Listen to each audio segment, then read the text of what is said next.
Welcome everyone to What Got You Here Won't Get You There, practical insights to reach the next level with award-winning leadership coach, Marshall Goldsmith. My name is Amanda Raymond, and it is my honor to serve as Associate Director of Alumni Career Engagement. And on behalf of UCLA Alumni Affairs, we welcome you to tonight's event, which was made possible by the support of our sustaining donors. So we just want to take a moment to thank those of you who have made a donation to help keep our programs going throughout the year. The UCLA Alumni Association seeks to bring together amazing alumni and friends of UCLA to help us navigate complicated and interesting topics. For tonight's session, we will be exploring qualities of strong leaders, how they adapt, and how they grow from challenging situations. Tonight's speaker, Dr. Marshall Goldsmith, is a celebrated executive educator, coach, and author with 4 decades of experience helping CEOs and executives overcome limiting beliefs and behaviors to achieve greater success. He is a member of the Thinkers 50 Hall of Fame. He is the only 2-time Thinkers 50 #1 leadership thinker in the world and has been ranked #1 executive coach and top 10 business thinker for the last 8 years. Dr. Goldsmith's Ph.D. is from UCLA's Anderson School of Management, where he was the first Ph.D. alumnus to be awarded the Distinguished Alumnus. With that said, I'll now turn it over to Dr. Goldsmith. Hello, hello, hello. Can you hear me okay? Hear you great. Let me briefly introduce myself. It's wonderful to work with friends from UCLA, and we'll get started. My name is Marshall. I am from a small town called Valley Station, Kentucky. I went to school in Indiana, a little engineering school, then Indiana University, got a PhD at UCLA Anderson School, and I was a college professor and dean. Then for 44 years, I've done 3 things. One, I've traveled around the world speaking and teaching. So I've been to 102 countries, and on American Airlines alone, I have over 11 million frequent flyer miles. So I'm a mega flyer. Then I coach executives. I've been the coach of some wonderful people, including the CEOs of Ford, Pfizer, Glaxo, the World Bank, the Mayo Clinic, Walmart, all kinds of wonderful people. And what I love about coaching is that's where I really learn everything. Most of what I teach, I didn't learn from school. I learned in coaching. And then I write and edit books and articles. So I've written or edited 44 books, and I've done 6 big selling books, 3 New York Times bestsellers, and then 1 mega bestseller. And the other 38 were purchased by my mother, my father, and relatives. So I've written a lot of books, and a few of them actually people bought. I live in La Jolla, California, and that picture in the back, that's the view I see from my home. I live right down on the beach. My wife's a psychologist. We've been married 46 years. My daughter's a professor at Vanderbilt. Got 2 grandkids, and my son's in Austin as an entrepreneur. So life is good, and looking forward to talking with all of you tonight. So can we go to the slides, please? Now, tonight's topic, helping successful people get even better. Everyone on this call is a successful person. If you went to UCLA, you've got to be pretty smart to work with, that you got to be pretty successful. So my job is working with mega successful people and try to help them get better. And what I want to talk about is what got you here to this level of success where you are today may not get you there where you want to be in the future. And my clients are very successful people, yet they're all trying to get better. Now, I love getting emails. Send me an email, marshall@marshallgoldsmith.com, and I give away all my material. You can go to my website, www.marshallgoldsmith.com, and you can copy, share, download any of my materials. I have hundreds of videos and articles online. On LinkedIn, I can't have any more connections, but you could be, and I hate the term, a follower. I've got 1.3 million followers on LinkedIn. So if you go to LinkedIn, feel free, because you can get all my materials through there too. Oh, and finally, the other thing I'm doing is I'm adopting people. I went through a program called Design the Life You Love. And the woman said, who are your heroes? Well, they were kind and generous people who are great teachers. And she said, you should be more like them. So I decided to adopt 15 people and teach them all I know for free. So I made a little selfie video and put it on LinkedIn, and I thought maybe 100 people would apply. It turned out over 18,000 people applied for adoption. So now I've adopted about 300 people. That's called the 100 Coaches Program. If you just look up 100 Space Coaches, the number 100 Space Coaches on Google, you'll find it. Amazing, amazing people. And I talk to 50 of them every week. So we'll get into that. But let's get started. Next slide. Now, Before he died, he had the privilege of spending 50 days with Peter Drucker. Peter Drucker, the world's authority on management. I mean, I get ranked #1 leadership thinker in the world. I felt very fortunate. My intellect compared to Peter Drucker is that of a 10-year-old. This guy was so smart, and he taught me so many different things. One of the great lessons I learned from him is he said, we spend a lot of time helping leaders learn what to do. We do not spend enough time helping leaders learn what to stop. He said, half the leaders I meet, they don't need to learn what to do. They need to learn what to stop. Well, that one comment is the comment that led to my best-selling book, What Got You Here Won't Get You There. Next slide. Now, what are our goals today? #1, learn the classic challenges that come with success in leadership and how to use what to stop in coaching yourself. Be ready to use Feedforward, a very positive tool to help yourself and other people get better, and learn a proven leadership development model you can use to develop yourself as a leader, as coach others, a partner, friend, family member. And finally, I'm going to share something called daily questions and show how daily questions, and especially active questions, can help you build your effectiveness, increase engagement. Now, everything I'm going to teach you tonight is going to be very simple. Never confuse two terms, simple and easy. Anybody that says what I'm teaching you is easy to do, you've proven me one thing: you have never done it. My clients are among the smartest, most gifted people you'd ever meet, and they'll tell you, this stuff is easy to understand, this stuff is hard to do. I'm going to get into why as we go on tonight. Okay, next slide.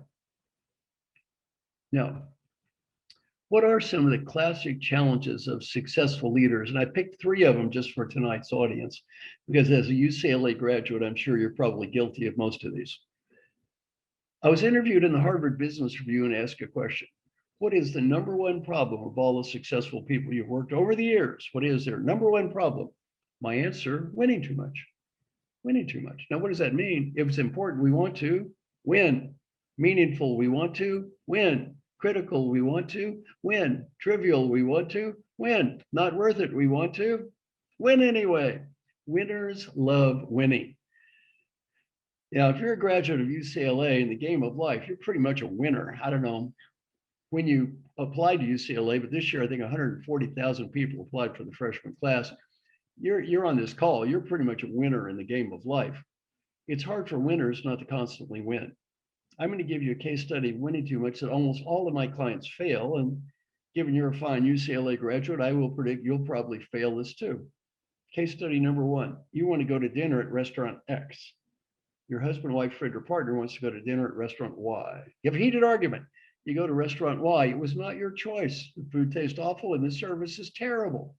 Option A, you could critique the food, point out our partner was wrong. This mistake could have been avoided had only you listened to me. Option B, shut up, eat the stupid food, try to enjoy it and have a nice evening. What would I do? What should I do? Almost all my clients, what would I do? Critique the food. What should I do? Shut up.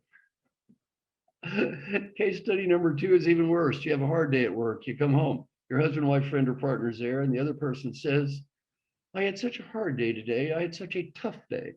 If we're not careful, what do we say? You had a hard day. You had a hard day. Do you have any idea what I had to put up with today? Do you think you had a hard day?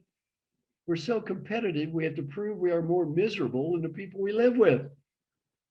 I gave this example to my class at the Dartmouth Tuck School, where I taught for many years. And a young man raised his hand. He said, I did that last week. I asked him, what happened? He said, my wife looked at me. She said, honey, you just think you've had a hard day. It's not over. It's very hard for smart, successful people not to constantly win. I'm going to tell you about an email I got. And as I said, I love getting emails. And the young man sent me an email a few years ago. And if any of you tonight would send me an email like this, it would make me proud of tonight. He said, I wanted to send you an email today and say thank you. I went to your class about 5 years ago at Dartmouth, and he said, I was having a hard day at work, and my wife called up, and I was under all kinds of pressure and behind schedule. And she started talking about what a hard day she had. I was just getting ready to point out how her problems paled in significance to my own. And I stopped and I started breathing, and I thought about your stuff, and I I just said, I love you. Thank you for everything you're doing for the family. He said, I went home, I spent $25. I bought her some flowers. I gave her the flowers and said, I love you. I said, thank you. That's the best $25 I've ever spent. Now, the next time you get in that mood of I'm going to win and prove I'm right, breathe. Ask a question. What am I winning? What am I winning? Next classic problem with smart, successful people, especially engineers or scientists, math majors like me, adding too much value. What's that mean? I'm young, smart, enthusiastic. I come to you an idea. You're my boss. You think it's a great idea. Rather than just saying great idea, our tendency is to say, well, that's a nice idea. Why don't you add this to it? The problem is the quality of the idea may go up 5%. My commitment to execute this idea may go down 50%. It's no longer my idea, boss. Now it's your idea. Incredibly difficult for smart people not to add too much value. One of my good coaching clients retired a few years ago. His name is JP Garnier. JP is the CEO of a company called GlaxoSmithKline, one of the largest drug companies in the world. I asked JP, what did you learn about leadership as the CEO of GlaxoSmithKline? He said, I've learned a very hard lesson. And every time you get promoted in life, this lesson will become more real for you. He said, my suggestions become orders. My suggestions become orders. They said, if they're smart, they're orders. If they're stupid, they're orders. If I want them to be orders, they're orders. And if I don't want them to be orders, they're orders anyway. My suggestions become orders. For 9 years, I trained animals in our fine United States Navy. What's the first thing I train animals when you get that start? Your suggestions become orders. Admirals do not make suggestions. When an admiral makes a suggestion, what is the response? Sir, yes, sir. That suggestion becomes an order. I asked JP, what did you learn from me when I was your executive coach? He said, you taught me one lesson that helped me be a better leader and have a happier life. I said, what was that lesson? He said, before I speak, breathe and ask myself one question. Is it worth it? Is it worth it? And he said, as the CEO of GlaxoSmithKline, 50% of the time I've had the discipline to stop and to breathe and to ask myself, is it worth it? What did I decide? Am I right? Maybe. Is it worth it? No. No. Do you ever get angry and try to prove that someone you love was wrong on a minor or insignificant point before? How many of us have done that before? Was it worth it? No. So, yeah, was it worth it? No. So always ask yourself, not just, am I right? But also ask yourself, is it worth it? Is it worth it? And finally, passing too much judgment. What does that mean? Well, 4 words. By the way, everything I teach is good for work and it's better at home. 4 words, help more and judge less. Help more and judge less. So a great guideline is in terms of being an effective leader, friend, family member, coach, try to help more and judge less. Now let me stop. Everything I've taught you so far sounds real simple. Well, don't win too much, don't add too much value, don't pass too much judgment. That sounds like that should be easy, right? Wrong. Incredibly difficult. Why? You're a graduate of UCLA. In your life, you've taken test after test after test. You've had one goal, prove how smart you were over and over and over and over and over again. You've had to prove how smart you were. It's incredibly difficult to stop. It's incredibly difficult to stop. And the more you've proved how smart you are, the more we tend to continue to do it. Any human or animal will replicate behavior that's followed by positive reinforcement. And the more positive reinforcement we get, the more likely we are to replicate the behavior. And we fall into a trap. I behave this way. I am successful. Therefore, I must be successful because I behave this way. Maybe not. Everyone in this call is successful because you've done many things right, and in spite of doing some things that are done. I'm going to give you one goal. Everybody's got something on the in spite of list. Pick one thing for you. Okay, next slide.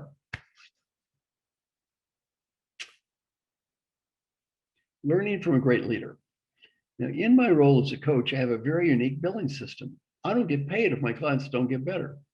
Better is not judged by me or them, it's judged by everyone around them. Now, there's a great way to test if someone believes what they're saying. Ask them one question. Want to bet on it? If they say, I believe it, but I wouldn't bet on it, they don't actually believe it that much. They say, here's the money, they believe it. I've been on this every time. When you get paid for results, you learn some humility. The client I coach I spent the most amount of time with didn't improve at all, and I didn't get paid. The client I spent the least amount of time with improved more than anyone I've ever coached. 200 people got better, and I did get paid. Humbling lesson. For those of you with a background in math, I made a chart on one dimension called time spent with executive coach Marshall Goldsmith, the other dimension called improvement. There seemed to be a clear negative correlation between spending time with me and getting better. Well, I thought, well, it's a troubling chart. So I go talk to my friend who improved the most, who I spent the least amount of time with. His name is Alan Mullally. Alan was head of Boeing Commercial Aircraft. He went over to become the CEO of Ford. When he got to Ford, the stock was at $1. He left, it was $18.40. He was ranked CEO of the Year in the United States and ranked #3 greatest leader in the world, behind only the Pope and Angela Merkel. An amazing man. He had a 97% approval rating as a CEO from every employee in a union company. They love this guy.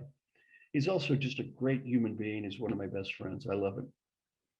So I talked to my friend Alan, who I've known for many years. I said, Alan, of all the people I've ever coached, you improved the most. I spent the least amount of time with you, and you were great to start with.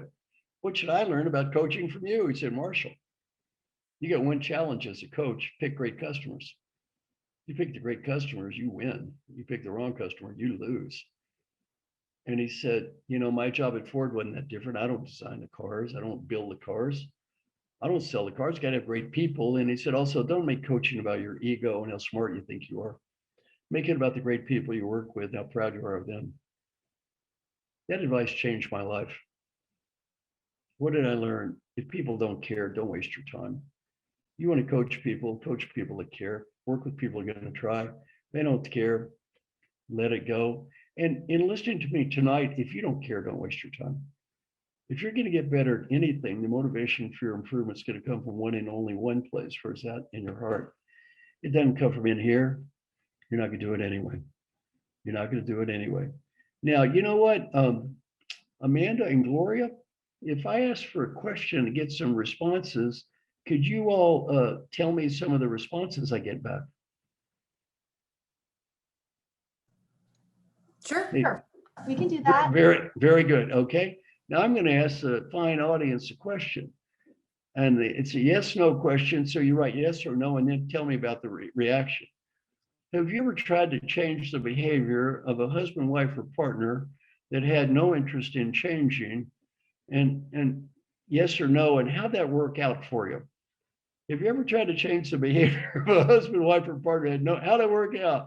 I see a lot of yeses, and it didn't work. Yes, it didn't work. Yes, it didn't work. Not well. Yes, didn't work. No, didn't work. Not good. Not good. Not good. I'm now divorced. I like that one. Got divorced. Got divorced. All right, now let's stop. Let's stop. I'm going to ask you an even worse question, and you answer yes or no, and then tell me how that worked out. Have you ever tried to change the behavior of mommy or daddy who had no interest in changing? Yes or no? And how'd that one work out? Changing old mommy and daddy. How'd that go for you? Just send in responses. Horrible. No. Terrible. Terrible. Impossible. Same result. No good. No good. It didn't work. Fail. Fail. Tried, but it didn't work. No, disaster. So, Gloria, I got a lot of great comments there. Now, I'm going to help you. I was teaching my class at Dartmouth. I said, have you ever tried to change mommy or daddy? You had no interest in changing how that worked. A woman raised her hand. I said, did you try to change mommy or daddy? She said, daddy. So I asked her, what's daddy's problem? She said, well, hey, daddy does not have a healthy lifestyle. So I asked her, I said, how old is daddy? She said, 94 years old. Leave the old boy alone. He's 94 years old. Now, I'm going to help you. In terms of dealing with adults, if they don't care, don't waste your time. How much of our lives have been wasted trying to change people who don't care? And what's our return on that investment? Put your time and energy in with people that do care, and put your time and energy with yourself on things you care about. That's all you're going to get better at anyway. Look at the people I coach. I can't make them change what they don't want to change. What am I supposed to do? Shoot them, beat them up, kill them? I can help them change what they do want to change. I can't help you change what you don't want to change. You don't want to change something, it's okay. But I can help you change what you do want to change. That's good enough. Okay, let's go to the next slide.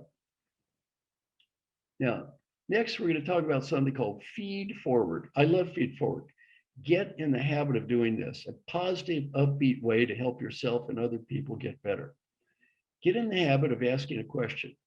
Pick what you want to improve about yourself and start asking people, how can I be a better? How can I be a better? Now, I've taught this Feedforward to 6 people. And in November, a year ago, I taught this to 50,000 people at once in St. Petersburg, Russia, in a big football stadium. And they only 20% spoke English, and they loved it. It's a fun exercise. So I get up in front of everybody and say, we're going to practice Feedforward. And you're going to be in 2 roles. Role 1 is called learn as much as I can. I say, look around the room. Are there smart people in this room? Yes or no? I say, yeah. Well, you like to learn from these smart people. Yeah. So I said, okay, you're going to be learning to help as much as you can. Look around the room. Are these nice people? Yeah. Would you like to help these nice people? So here's how it works. Everybody picks one thing to do better. And you say to, you have one-on-one dialogues that lasts about 2 minutes. Say, my name is Joe. I want to get better at. You ask for ideas for the future, no feedback about the past. And whatever the person says, say thank you. Say thank you. Now, I'm a Buddhist. Buddha said, only do what I teach if it works for you. A great philosophy of life. Learn to ask people for ideas, thank them. You don't have to do it. Don't promise to do everything, but thank them and say, I appreciate you trying to help me and I'm going to do what I can. That's all any of us can do anyway.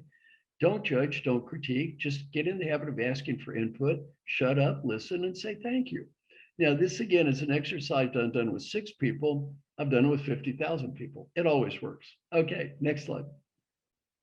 Now, I'm going to talk about how to use all this stuff to develop yourself as a leader, as a friend, as a partner. How can you use this to develop yourself? Well, get in the habit of asking a question. What is that question? How can I be a better? We don't ask that question very much. How can I be a better? Now, Gloria, I want to go back to that chat room again. I'm going to ask the group 2 questions. The first question is customer satisfaction? Well, no, the first one is, should we ask our good customers for feedback about how we could improve as companies and leaders? Should we get feedback from our customers? Yes or no? And why is that important? Answer that question. Should we get that good? Yes, of course. Yes. Yes, yes, yes, yes, yes, yes. Very feedback is a gift. Yes, yes, very good. Yes, yes. Some people say, I'd even like to hear from bad customer. Excellent. Okay, stop. Excellent responses. Absolutely, someone said. Yeah, Margarita said, absolutely. Now, my second question is, have you been asking your husband, wife, partner, boyfriend, or girlfriend, what can I do to be a better partner in this relationship? Yes or no?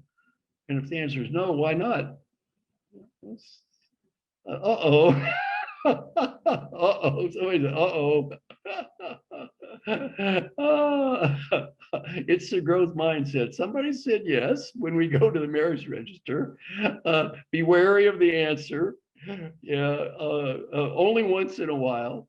Well, the scores typically are not so good on that question number 2. So this is a great thing to do. Get in the habit of asking a question. How can I be a better? When my daughter Kelly was 11 and my son Brian was 9, I began asking my kids a question. How can I be a better parent? Problem with asking the question is you get the answer. My daughter said, Daddy, you travel a lot, but that's not what bothers me. What bothers me is the way when you come home.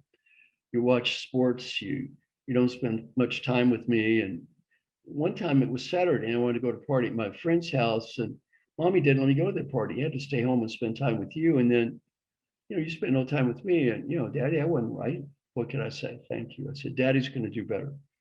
I said, I'm going to keep track of how many days I can spend 4 hours with my family. 1991, 92 days. 1992, 110. 1993, 131. 1994, 135. I made more money the year I spent 135 days with my family than the year I spent 20 days. What did I learn? San Diego Chargers football team really don't care about me. And I learned something else a couple of years ago. San Diego Chargers football team, they don't even care about San Diego. Now the Los Angeles Chargers football team. Now it's January 1, 1995, and Daddy's proud. I got my charts. I said, kids, look, 135 days, 4 hours with Daddy. What goal this year? How about 150? They both go, no, Daddy, you have overachieved. You have overachieved. My son said 50 is a better goal. They both voted for a massive cutback of Dad. Well, I learned a good lesson. When they're little, it's good to do this. Why? They need us. When they get older, it's important for a different reason. We need them. We need them. So this is a great thing to do if you have kids, and it's great to do if you have parents. One of my clients asked her mother, "What can I do to be a better daughter?" Her mother said, "Daddy's dead. I live alone in the country, and every day I take a long walk up the road to go to a mailbox, and every day the mailbox is empty. It mean a lot to me as your mother if you just send me a picture, a card, or something, and so when I'd walk to the mailbox, I'd see something in my mailbox." She started sending her mother little pictures and cards every day. What did that mean to her mother? Everything. What did it cost her? Nothing. A few years later, her mother died, and she sent me an email, and she said, "My mother just died. The last thing her mother told her was, 'Thank you for doing that.'" If your parents are alive, ask them, "What can I do to be a better son or daughter?" It's a good idea for 3 reasons. One, it's good for them. Even if they say you don't have anything to improve, they'll be proud you cared enough to ask. 2, it's good for you. What's the number 1 regret kids have when mom and dad died? Why didn't I thank them for all the things they did to help me? Why was I judging them all the time? And number 3, if you have kids, it's a good thing that your kids see. Why? You know, the old person that you're calling up on the phone, your parents there, you're going to be the old person. Do you want your kid calling you up on the phone? Well, this stuff is good to do at work and good to do at home. I'm going to ask all of you a question. Who's one person in your life, either at work or home? You should be asking this question: how can I be a better? Just send a note in the chat box. Who's one person at work or home you should be asking this question to? How can I be a better? Scott said, a couple people said, my son, my daughter, my husband, my mom, my wife, my mom. Whoever that is for you, do that. Nobody can tell you who that is for you but you. Whoever that is for you, you just do that. And after we ask for inputs, next thing is listen to it. Don't talk back, don't express your opinion, just learn to be quiet and listen without judging. Think about it. Think about it, and then thank people, and don't punish the messenger. Don't punish the messenger. Now, I'm going to send in the chat, would you agree that punishing the messenger, punishing those people that tell us the truth, would you agree with me that's a very bad idea and that we should not punish the messenger, that punishing the messenger is bad? Yeah, agree, very bad, bad. Yeah, yes, people agree with me, very, very good. Now that's good. Yeah, I see, very bad. Somebody said, yes. Mary Parks says, yes, very, very bad. Now, Mary and everybody else, I'm going to have a case study here. I want you to remember you're driving a car. You imagine you're driving a car and you come home from work and it's a lot of traffic and your husband, wife, or partner's in the front seat. You're driving the car at the store, lots of traffic, cars are cutting in front of you and people are honking their horns. And that person in the front seat goes, look out, there's a red light up ahead. Did you say, thank you?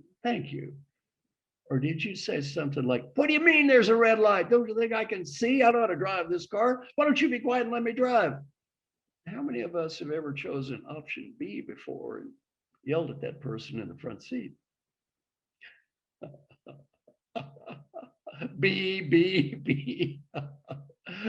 Well, what was the cost of that person saying, hey, there's a red light ahead? Nothing. What could that save your life, their life, and the lives of other innocent people? Next time that person corrects our driving, just go, thank you. This stuff is easy in theory. It's tough in real life. Now, ask, listen, think, thank, respond. I'm going to teach you how to respond to feedback. You know, I don't know much about much. I know a whole lot about how to respond to feedback. Every one of my clients gets 360-degree feedback that's confidential. And I go over with them, teach them how to respond. How would I respond? I'd say something that sounds like this. You know, Amanda, let's pretend you're my coworker. Amanda, I went through that feedback process. I just want to say thanks to you and everybody who participated. I do not know who said what. I got this confidential feedback though, and it's so valuable to me. Thank you. And next, much of my feedback is positive, ethical, and dedicated, and hardworking, and caring about the company and our customers. And these are important things to me. I hope it scored high, and they did. I just want to say how grateful I am. And there's something I want to do better. In the past, for example, I haven't listened as well as I could, and haven't listened to you or the people around you. I'm sorry. Please accept my apologies. There's no excuse. We all make mistakes. What should we do to make a mistake? Apologize. Then don't ask for more feedback about the past, ask for feed forward. Let's say, Amanda, I'm not going to ask you for more feedback about the past. I've already got that. Give me ideas for the future.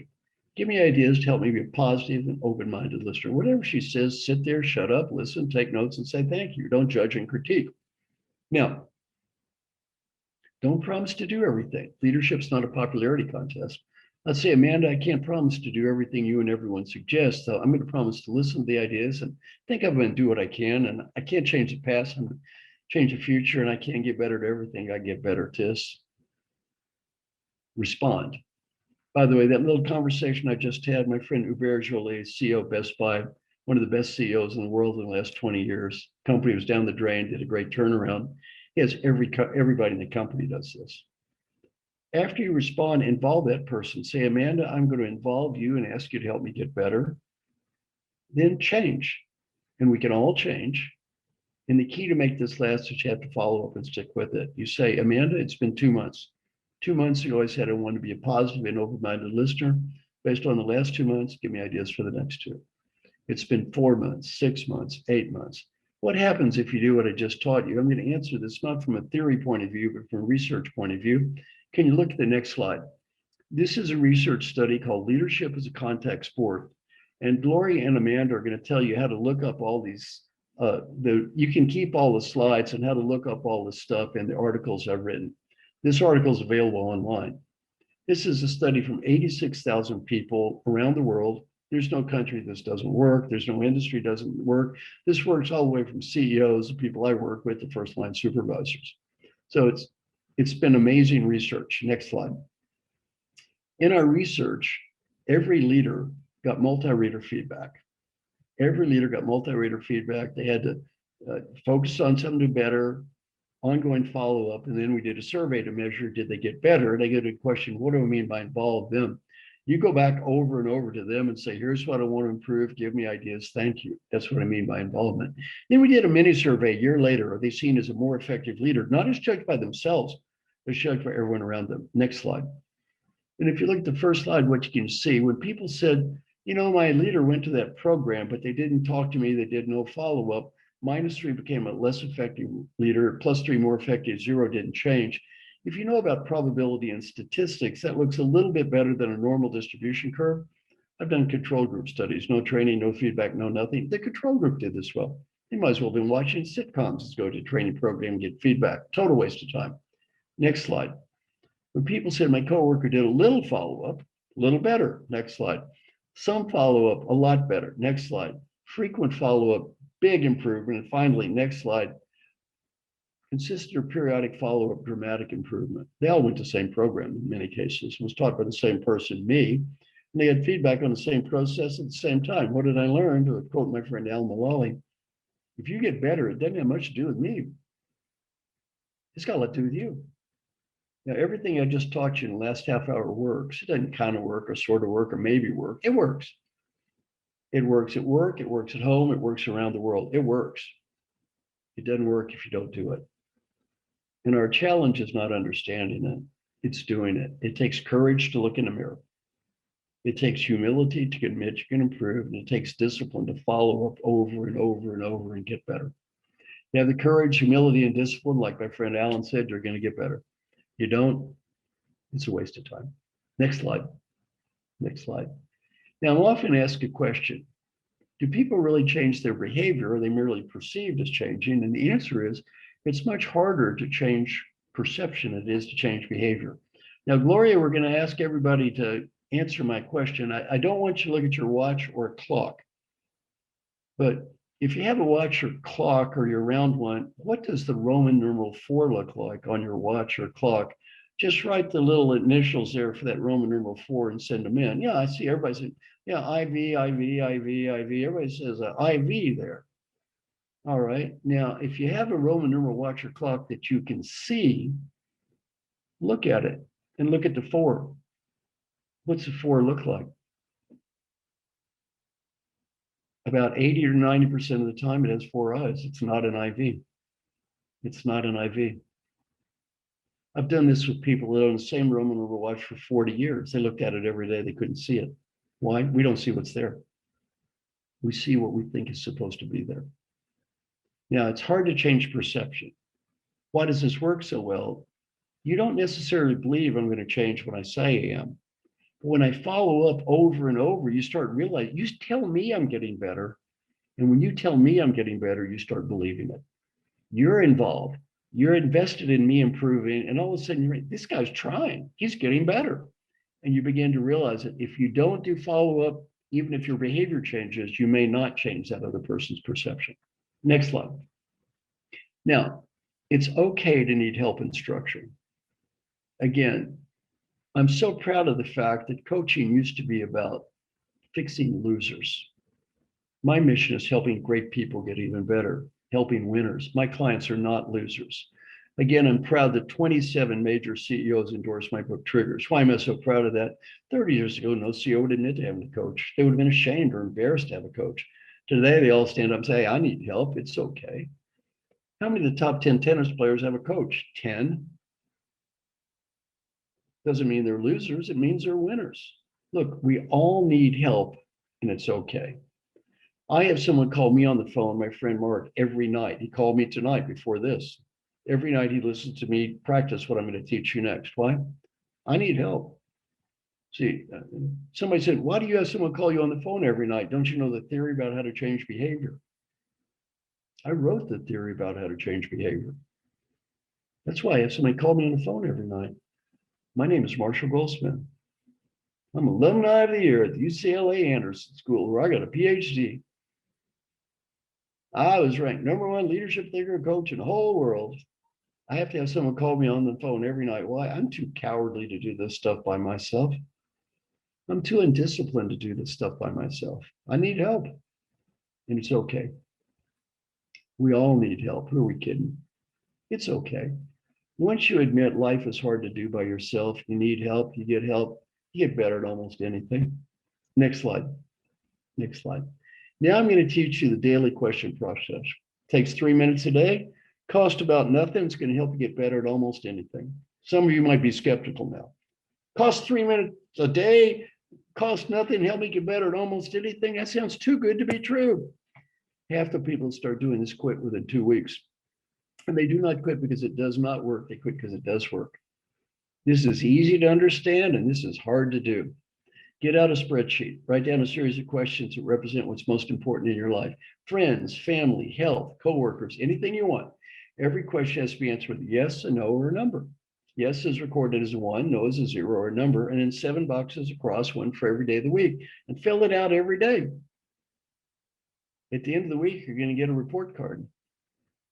I'm going to warn you in advance, that report card at the end of the week might not be quite as beautiful as the corporate values plaque you see stuck up on the wall.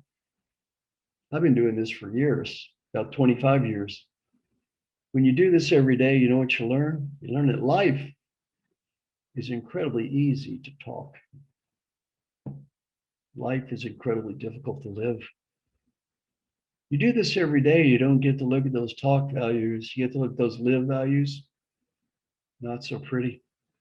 Now, Amanda did this fine introduction for me. Amanda, wonderful introduction. She left out one thing, an amazing talent I have. She left out the ability to screw something up every day. You know, I have a remarkable gift. I'm able to screw something up pretty much every day. You can make a comment in the chat box. How many of you have ever impressed yourself with your ability on a daily basis to screw something up every day? Well, you know, yeah, we all do. Scott is sitting there saying he's been doing this. It works. I mean, it's hard. Thank you, Scott. Well, this stuff is hard. Yeah. Somebody said, I screw stuff up all the time. Yeah, very good. Very good. Now, the next slide. What are some of my questions? They're not intended to be yours. One of my questions every day is, how many times yesterday did you try to prove you were right when it wasn't worth it? I don't see too many zeros on my scorecard. Kind of hard for that old professor not to be right all the time. Or how many angry or destructive comments did you make about people yesterday? Well, I'm not seeing too many zeros there. Well, I don't like people stabbing me in the back. Why am I stabbing somebody else in the back? You do this every day, you get to look in the mirror. It's not easy. Now, my daughter Kelly taught me something called active questions. I'm proud of my daughter. Some of you have probably seen her before. My daughter Kelly graduated from Duke University. She went to La Jolla Country Day School. And then she was on the TV show Survivor Africa. So if you saw the third season of Survivor, I'm Kelly's dad from Survivor. She worked in LA for 2 years. She did casting for Mark Burnett for Survivor and The Amazing Race. Then she went back to school. She has 2 master's degrees and a Ph.D. from Yale. And now she's just about a full professor at Vanderbilt. So daddy's very proud. And Kelly and I do a lot of work together. And she taught me something about active questions. She said, Daddy, a lot of this research revolves around passive questions. And when you ask a passive question, like, do you have clear goals or do you have meaningful work? People blame the environment.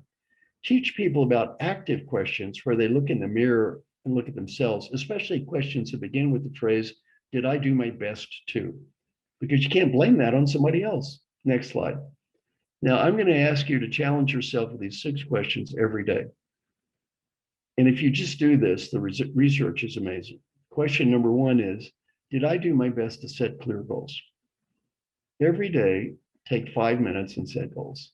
Did I do my best and set goals for today? Number 2, did I do my best to make progress toward achieving my goals? We get lost during the day. We forget. Did I do my best, number 3, to be happy? I'm going to stop and ask you a question on this one. In my book, Triggers, I talk about 3 medical doctors I've worked with. 3 of the smartest people I ever met. Dr. Jim Kim, simultaneous MD and PhD with honors from Harvard in anthropology in 5 years. Normal person to get a PhD in anthropology takes 8 years. He got one in 5 years, an MD at the same time. Went on to become president of Dartmouth College, president of the World Bank, an amazing man. Founded Partners in Health, probably saved 20 million human lives in what he's done. Dr. Ross Shaw, head of the Rockefeller Foundation, and Dr. John Noseworthy, head of the Mayo Clinic. They're in my book, and I ask them all, how'd you do every day on this question? Did I do my best to be happy on the average day? All 3 had the same answer. It never dawned on me to try to be happy. Never dawned on me to try to be happy. I was too busy achieving things. They're all medical doctors. So I asked them, did it dawn on you you're going to die? Did you figure that one out? I said, yeah. I said, do you think this is a stupid question? No. Important question I forgot to ask. My favorite line in my book, Triggers, is this: even the greatest sharpshooter misses a big target. These are the smartest people I ever met. They forgot to try to be happy. I'm going to ask you a question. On a 1 to 10 scale, and answer in the chat box. 10 is high, 1 is low. On an average day, what score would you give yourself on the answer to this question? Did I do my best to be happy today? Just send me your numbers. Average day, 10 is high, 1 is low. 4, 5, 8, 5, 2, 6, or 7. One person said 10, 5, 6, 8, 5. And the average score is probably close to around a 5.5 or 6, very close to the average score in the world. Let me give you a little challenge today. Raise the score. Don't learn anything else from me. Raise that score. Every day, ask yourself, am I doing my best to find happiness today on the inside? The next question, did I do my best today to find meaning? Not did somebody make me meaningful or give me meaning, did I find meaning in my own life? Did I do my best to build positive relationships? And rather than waiting for the company to engage me, did I do my best to be engaged myself? Every weekend, I talk to 50 people. We go over these 6 questions. They give me the scores from the week. Again, great people. Some of them you may have heard of. Pau Gasol is there every week, former Laker, amazing guy. Curtis Martin, National Football League Hall of Fame. Telly Leung played Aladdin on Broadway for years. CEO of Cardinal Health, Mike Kaufman. We've got CEOs, head of the Olympic Committee, all kinds of wonderful people. Every week they go through these, and every week you realize we're all alike. It doesn't matter how effective you are. We mess stuff up every day, and every day we need to remind ourselves to set goals, remind ourselves to keep in focus, to be happy, to find meaning. We're very busy, we get distracted, and we all forget. Just keep it in your head every day. Next slide. Now, we've done a study where we asked people every day to fill out the questions, and we measure what happened. Next slide. And the results are pretty amazing. Just by answering these questions, a huge number of people report 34% said I got better at everything. 67% said I got better on 4 items. 91% said I got better in at least 1, and almost nobody got worse. Why? Every day they get me to focus on the one thing in life I can control, myself. And the one answer I'm responsible for, did I do my best? Now let's stop. And Gloria and Amanda, let's stop and let's ask for questions. And before you give me your questions, I'd like any question about changing behavior, leadership, no questions about politics, no question about marketing or finance or strategy. Not an expert on that stuff. Anything though about changing leadership behavior, becoming the person you want to be, happy to do my best to answer. So Gloria, do we have any questions, or Amanda? Hi, yeah. So, just to kick it off, why don't we start off with a question about, you've talked a lot about how to influence as a leader and a partner and within your family, but how do you effectively influence people that you manage? Well, how do you influence someone when you don't have power? Your boss, that kind of stuff. Well, great question. And Peter Drucker taught me a wonderful lesson about this. First, our mission in life is to make a positive difference, not to prove we're smart, not to prove we're right. Don't get lost in proving how smart you are and right you are. By the way, you graduated from UCLA. You don't have to prove you're smart. You don't have to prove you're smart anymore. Quit doing that. So we're here to make a positive difference, not to prove we're smart. Two, every decision is made by the person who has the power to make the decision, make peace with that. Not the smartest person, best person, right person. Decisions are made based on one and only one variable, power. Whoever has the power to make the decision makes the decision, make peace. Now, Amanda, if you have the power to make the decision, and I influence you to make a positive difference, one word to describe you, that word is customer. One word to describe me, that word is salesperson. Sell what you can sell. Change what you can change. If you can sell it, sell it. If you can change it, change it. If you cannot sell it and you cannot change it, look up here, smile, take a deep breath, and let it go. And by the way, if you can't stand to work in the company, leave. Don't leave though until you got another job. Don't be stupid, but just start looking for another job and get out of there. Sell what you can sell, change what you can change. If you can sell it, sell it. You can change it, change it. Make peace with that. Make peace. Next. Okay, we have a question about how do we go about building a culture where asking for feedback is just part of the culture of the team. How do you go about building that? Well, you can change any culture if you have some support from the top management at that part of the organization, and it's not sabotage from above. So assuming that you're the boss, you can change it from you on down if it's not sabotage from above. And what you do is you lead by example. Like my friend Hubert at Best Buy, he stands up in front of everybody, says, I got a coach. I have feedback as a leader. Here's what I feel good about. Here's what I want to improve. I'm going to try to do better. I'm going to ask as many people as I can to give me ideas to help me. Well, when the big guy does that, guess what? So does everybody else. Frances Hesselbein, CEO of the Girl Scouts, Peter Drucker said the greatest leader ever met. By the way, she said the first person going to get feedback is me. The first person going to admit improvement is me. The first person they're going to watch get better is me. Lead by example. Don't lead by preaching. Here's what doesn't work. You all need to get feedback. You all need to improve. You all need to get coaches. Why don't you get better? Wait, I don't have anything to improve at all. I'm perfect, but you guys get better. That doesn't work. That doesn't work. We have a question about how to deal with passive aggressive colleagues or employees. Do you have any advice on how to best approach that? Well, it depends if you're their boss or not. If you're their manager, it's very clear, don't put up with that crap. My friend Alan Mullally says, here's the way we're going to treat each other. And option A, you can do this, or option B, work someplace else. So if you're the manager, don't put up with that nonsense unless you absolutely have to.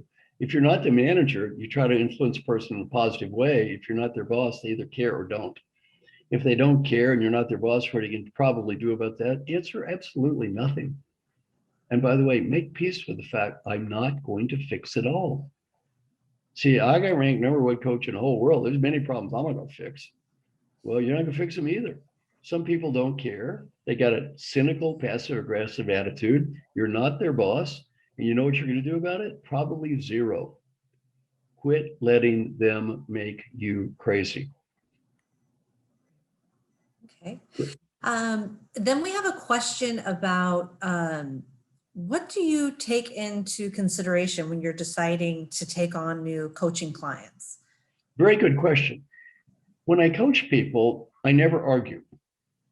No arguing. Why? Everything I do is required or optional. If it's required, there's no arguing. They do it or I don't work with them. If it's optional, they're arguing. They do it if they want to. So therefore, there's no arguing. Very efficient, by the way.